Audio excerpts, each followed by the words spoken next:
You've entered BOOKSTORM with Kristen Civiletto and me, Chris Storm. This is a podcast devoted to best-selling books that matter, books that make a difference. We're diving down deep with beloved authors about their stories. We're exposing hot-button topics and heartfelt themes, the issues that affect each of us in our own lives, as siblings, parents, partners, friends, as human beings. We're braving new ideas, fresh thoughts, hard lessons, and important truths. Those kinds of things that stay with us long after we turn the last page and close the book. Book lovers and listeners, you are going to be so happy with who we have with us today. We have the amazingly talented Karin Slaughter. You will know her as the author of more than 20 instant New York Times best-selling novels, including the Edgar-nominated Cop Town, and standalone novels like Pretty Girls, The Good Daughter, and Pieces of Her. Karin is published in 120 countries with more than 40 million copies sold across the globe. Wow, and well-deserved. Kristen and I have been longtime friends of Karin Slaughter. We're thrilled to have her here with us today. You will also probably recognize Pieces of Her, which is a #1 Netflix original series starring Toni Collette. I want you to know that people across the globe have spent 225 million hours watching Pieces of Her, and we are two of them right here. We loved it. Also, Karin's books, False Witness, The Grant County, and Will Trent series are all currently in development for television. Karin is the founder of Save the Libraries Project, a nonprofit organization established to support libraries and library programming, and we love that too. She's a native of Georgia. She lives in Atlanta. And Karin, we're so happy to have you with us today. Thank you for joining us on Bookstore. Thank you. It's a pleasure to be here. Thank you. Karin, we like to give our listeners a little bit of the backstory of what's going on in the novel, but we don't give away any spoilers. When I'm done, if you want to add anything, by all means, but I just want to let you know this is a tricky one to not give away a spoiler, so it may seem a little general. But Girl Forgotten is an intricate, entertaining story about motivations, revenge, and justice, and the unsolved crime involving a young woman in 1982. Part of this thriller takes place in 1982 in fictional Longbill Beach. Emily Vaughn is getting ready for the prom. This should be one of the most wonderful nights of her high school tenure, and she is on her way to a wonderful future.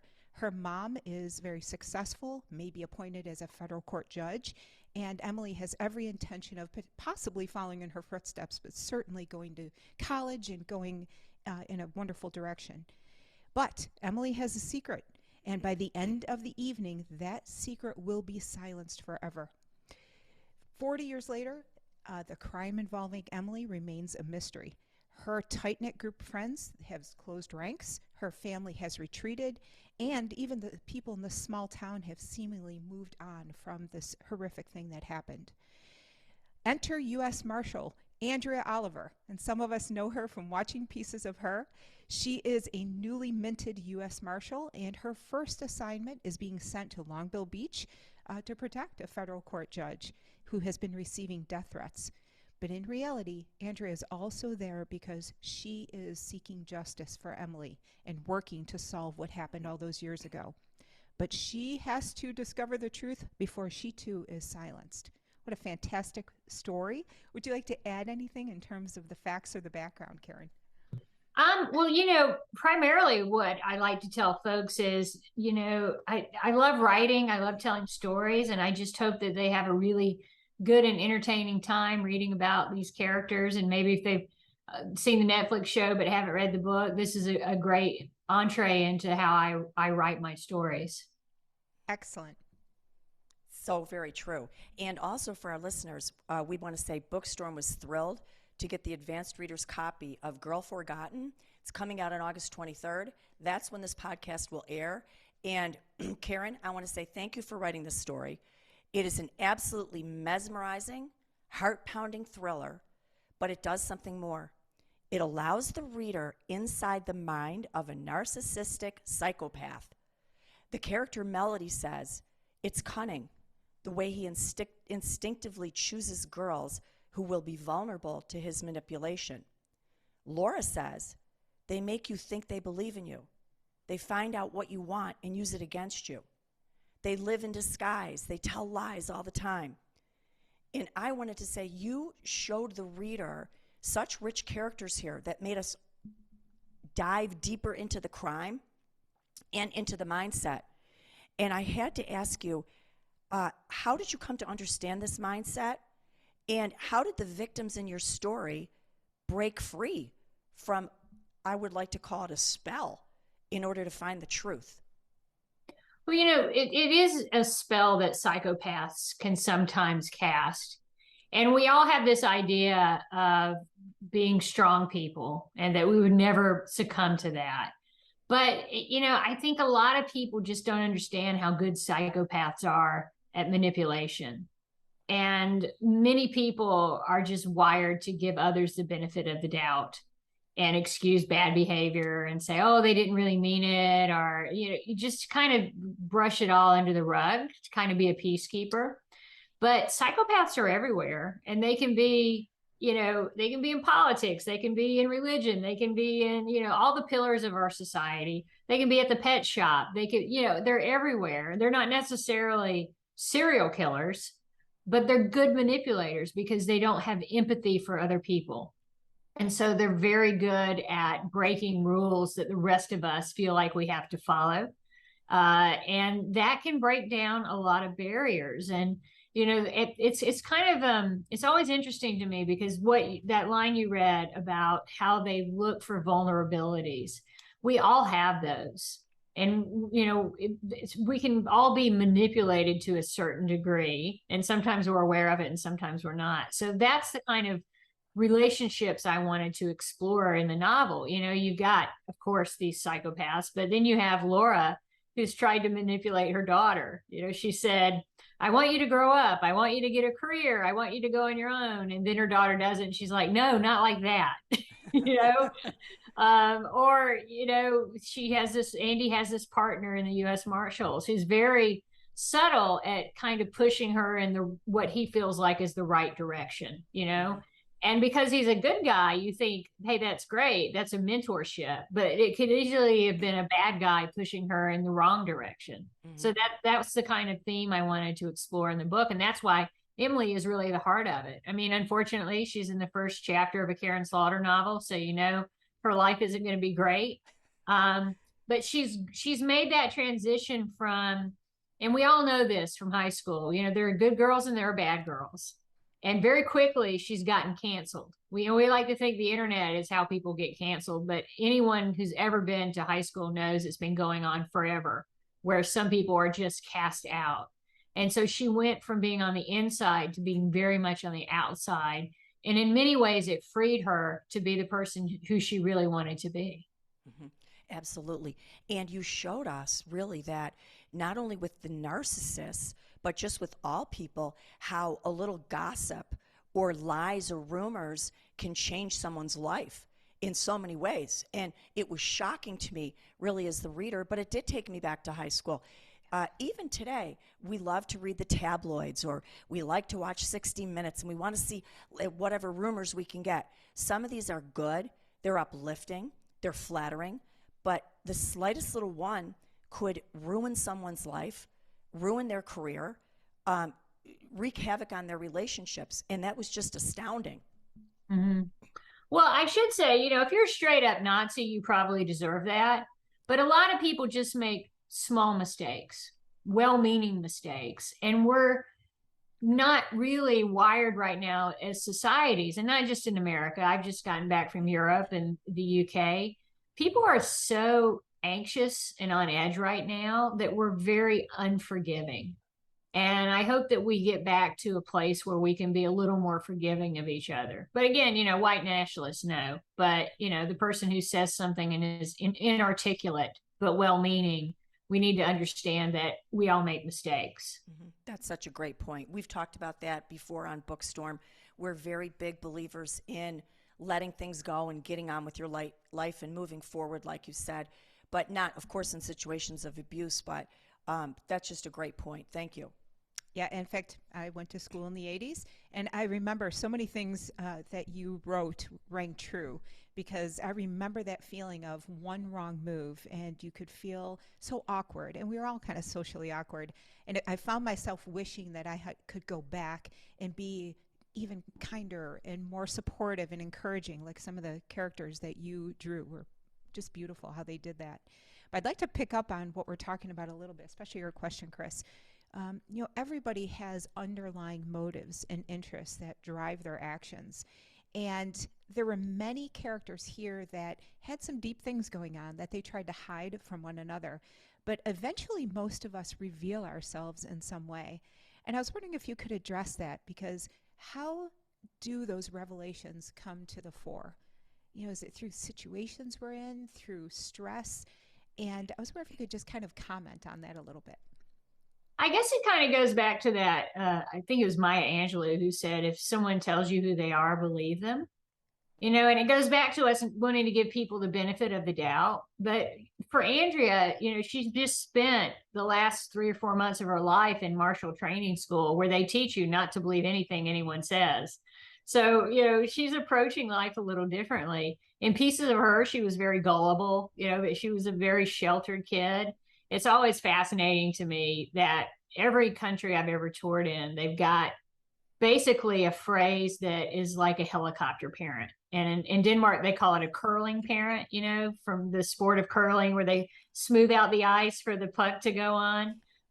But there are parents like that in every society who just want to protect their children from everything and end up making them quite damaged because they're not capable of handling stress and adversity on their own. And Andrea was one of those kids who had to learn the hard way. So I wanted her to be a marshal. I wanted her to go from being this kind of gullible person who always takes the bait, no matter how fake the bait looks, to someone who's like, what's that bait? Is that plastic? Or is that, really investigating why she wanted to believe these narratives that were false, and diving into taking control over her own life. I mean, that's a theme in a lot of my books. I write about women. I tend to write about strong women. But with Andrea, I wanted to explore, how do you get there? Because we all don't come out being, strong and independent. There are things that happen along the way that frame us into those types of people. Oh, isn't that true? I mean, that's why, we talk about hindsight being 20/20, or wishing you could go back to a younger version of yourself with the knowledge that you have now. And, I see over the years people that I trusted that I shouldn't have. And it was because I was filling in the blanks for them. I was trying to be polite, as I had been raised to be. And those are all things that you have to temper that with a certain amount of shrewdness. And I thought that your characters really illustrated that very well. Mm-hmm. And I love the growth of that character, Andrea, too, because we saw that she suffered through some things in life, and we were rooting for her, and we could see her getting stronger. And I love that you write about women in jeopardy, and it's almost a women empowerment, which of course we as women love, to see women come out of abusive situations or just prejudicial situations just by being a woman. We're a minority in a way, I guess you could say. And so your book is very inspiring too. In the beginning, you mentioned that it's entertaining, and it's very entertaining. And Girl Forgotten will keep you on the edge of your seat. But it's also inspiring, a little bit life-changing. It's a book that really matters, and I thank you for that. So I want to talk about this. This quote from the beginning and end of the novel really struck the reader so strongly. And it said, "I am caught between the veil of life and death, which affords me a view of both the past and the future." When this veil, I couldn't help but thinking, is something we can all relate to in the real world. As we draw closer to death, we often realize, boy, I wasted time on a lot of things. We suddenly realize what's important and what isn't. We have little time to spend on nonsense. We decide to embrace the truth. And I wondered what you thought about this, because you clearly inserted this courage. And what personality traits did you weave into your characters that caused some of them and some of us to make a drastic change like that? You know, it part of it is just unfortunately getting older. You know, when you're the character you're quoting there is Esther Vaughn. She's a judge. She's in her 80s. She's seen a lot. You know, but I always think, God, if I had all that energy I wasted in my 20s worrying about men and their feelings and worrying more about myself and my feelings, I would have been so put together by my 30s. You know, I would have gotten so much more done. I'd probably like own 3 houses, right? And I do think women do waste a lot of time. I don't think, you know, of course men love attention, but I don't think they necessarily demand that. I think we just kind of sometimes we're raised to do that, or we were raised to think that our validation needs to come from that. And for Andrea in particular, you know, I think that, you know, she's a good contrast to Emily Vaughn, who's a teenager, right? But she's 18. And when you're 18 in the 1980s, you know, it's kind of like you're 30 in the 2020s. Because, you know, it's like this delayed sort of push into adulthood.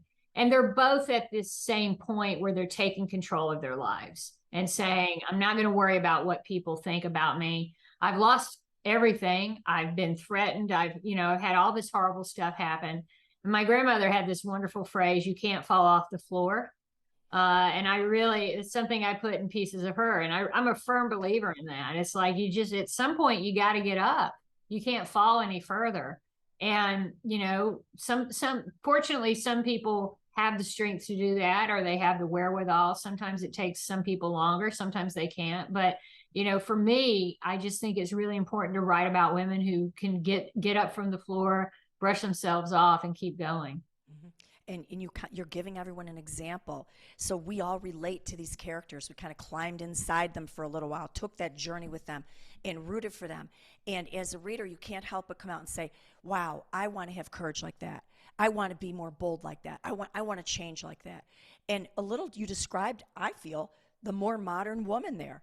Because women are nurturers, and we want to be healers, and we want to be caregivers. We tend to be mothers oftentimes. But I think the modern woman has learned that she has the right to step back and say, how do I feel? But what about me? What about my passion? What about my career? What about my needs? And I loved that you wrote that. Well, you know, I'm one of those women who never wanted children. I knew, like, from the very beginning. I think they're kind of sticky and not interesting.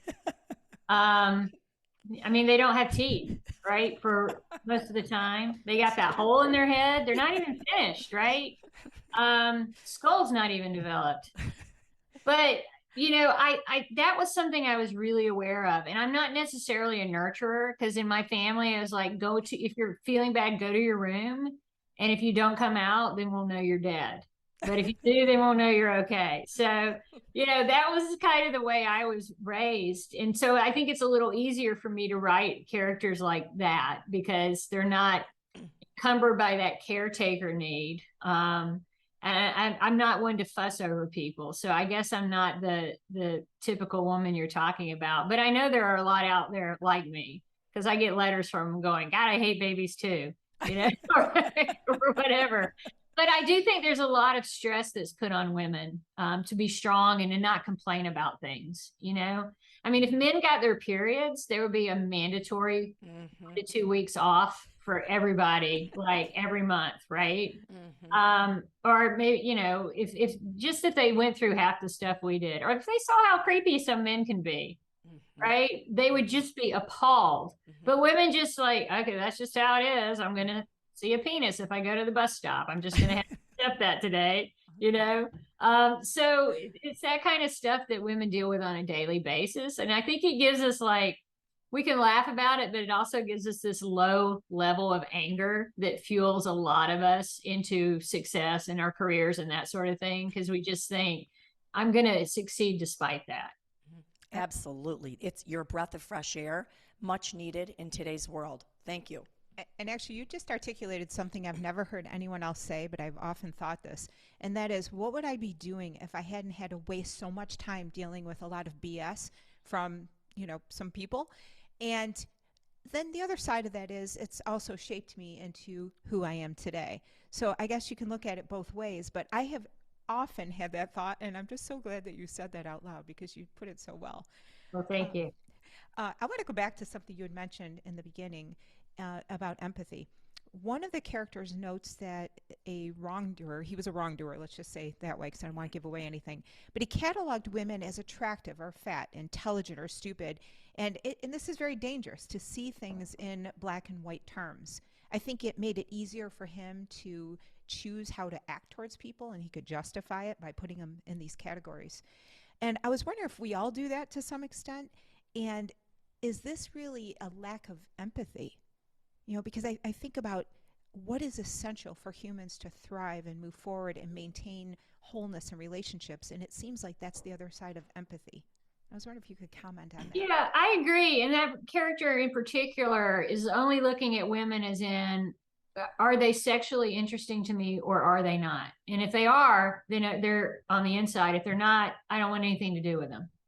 And, fortunately, a lot of men don't think that way, but there are some men and women who think that way. And I do think it's this lack of empathy because you're only looking at someone as how can they be useful to me personally? And I mean, that's kind of a sad way to live your life. And I've never met a person who keeps score who's happy, who's always worried about someone's doing better than me or someone got one over on me or, that kind of thing can just consume you. And I got some great advice from a teacher of mine many years ago who said, you can be right or you can be happy. And I think that's a really important lesson, is just to kind of learn to let some things go. And I think that's part of Andrea's struggle and Emily's struggle is, okay, I know what's right and wrong, and this is not right, but I can't be the superhuman who saves everything and rights all the wrongs. All I can do is take care of myself and be who I want to be.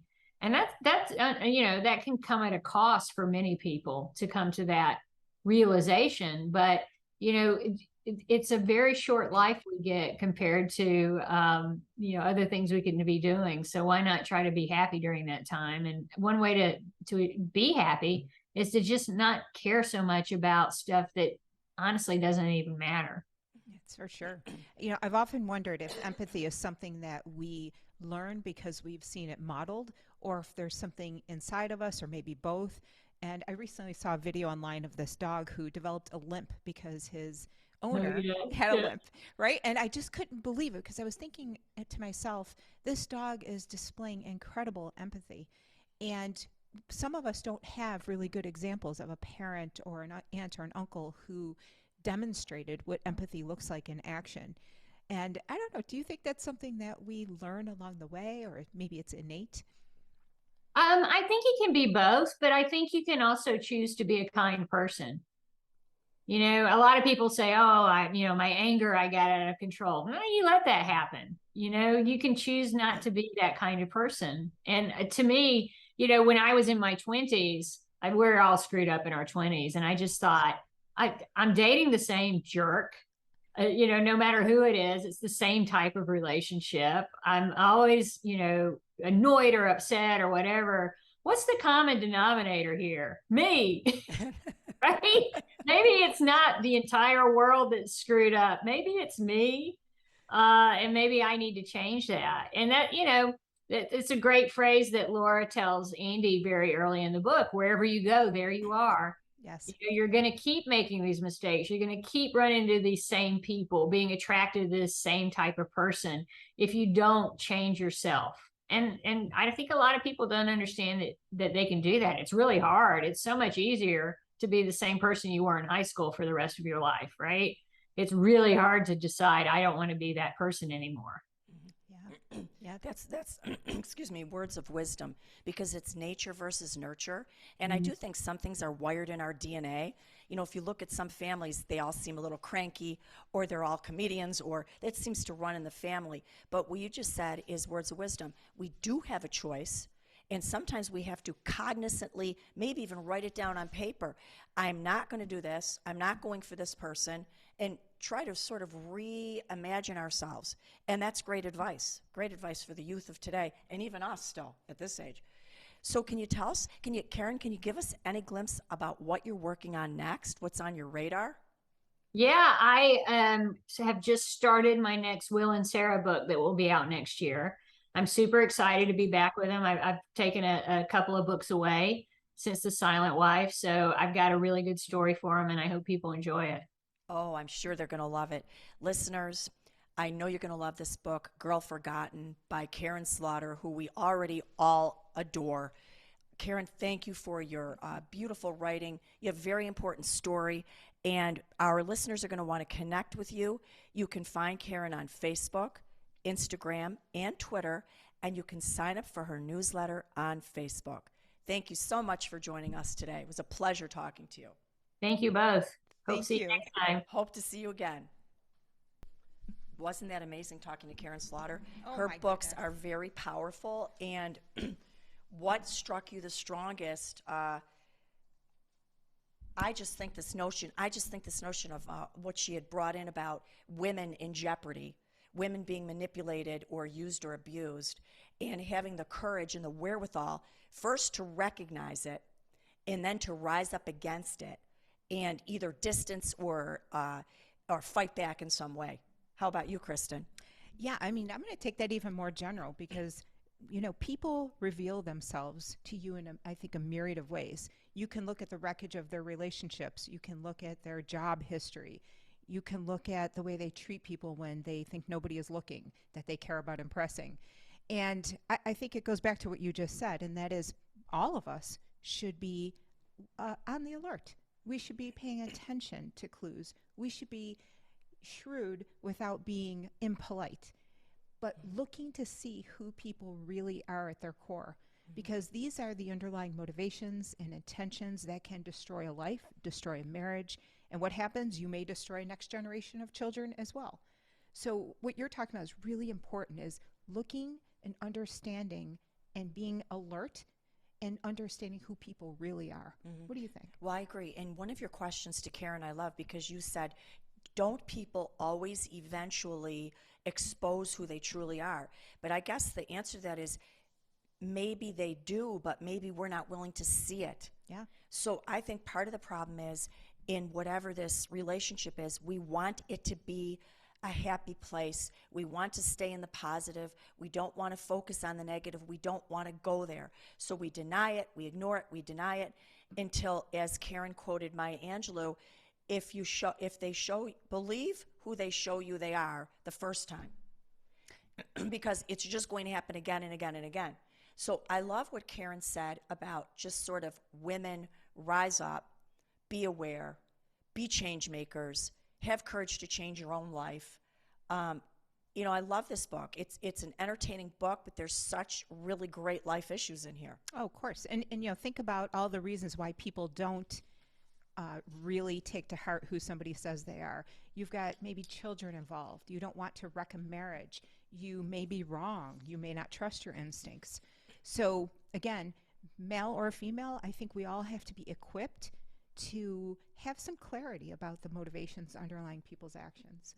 Absolutely. Well, it may be a work situation and you're stuck. You have to have your job. It could be family. We can't get away from family. But there are ways to temper it, lessen our exposure, maybe even fight back a little bit. All sorts of things, but I just loved it. Yes. So what's on your radar, Chris, after Well, this I'll interview? tell you, I am just loving this book. I love the Netflix Pieces of Her series. For those of you who haven't watched it, I binged it, I think, in January. I watched the whole thing like in 2 days. It's fantastic. And I'm going to be on the lookout for what she's got coming next. How about you? Yeah, I'm kind of diving deep into these motivations, because who we really are, I do believe that the wreckage of our lives or even the successes of our lives reveal that. And I'm paying attention in terms of the people that I'm dealing with. That's something that's really stuck with me. The other thing is she quoted some dialogue from pieces of her that I thought was really good about, you can't fall off the basement floor. And the dialogue in the season 1 episode she's talking about was really good because one of the characters said, well, there's always a basement. And the response was, well, there's a floor there too. Well, that's 6 feet under is the next place you can stop. And it was a really good dialogue because it showed how different mindsets evaluate that same sentiment differently. And I think that she said it a little bit with this whole notion of death in her book, because as we even age and we hit the next birthday, at least for me, I sort of realized, wow, and you said it too, I wasted a lot of time there worrying about ridiculous things that didn't matter, that mattered that year and never mattered after that year. And I feel like I really have, at this age, gained a lot more courage to just be who I am. And that's what I would hope for all of us. And stop worrying about what other people think. It doesn't matter anyway. And you've heard that quote, nobody's thinking about you. They're only thinking about themselves, really, most of the time. Yeah, and I'm going to add to that, this time we spend worrying about things that we shouldn't have to worry about and putting a stop to that. And I think, like you talked about, that takes courage, that takes reevaluating things with clarity. And that clarity is absolutely essential as we go through life. I hope that I'm able to equip my children with that kind of clarity, but sometimes it only comes with negative experiences or difficult times. And we've always been big believers that, look, we're all going to go through stuff in life. We're all going to have negative experiences. We're going to have failures. We're going to have dreams that don't come true. But this doesn't mean it's over. Pull yourself up, reinvent yourself, try again and again and again, and don't ever give up. I agree. So, shout out as we end our podcast today. And by the way, thank you for listening to me with my hoarse voice. I didn't want to miss this interview for anything, so I'm still here. We have the incredible, you know him well by now, the Mr. Mark Carey, producer, sound engineer extraordinaire. Hope you guys enjoyed the show this week, and we'll see you again next week.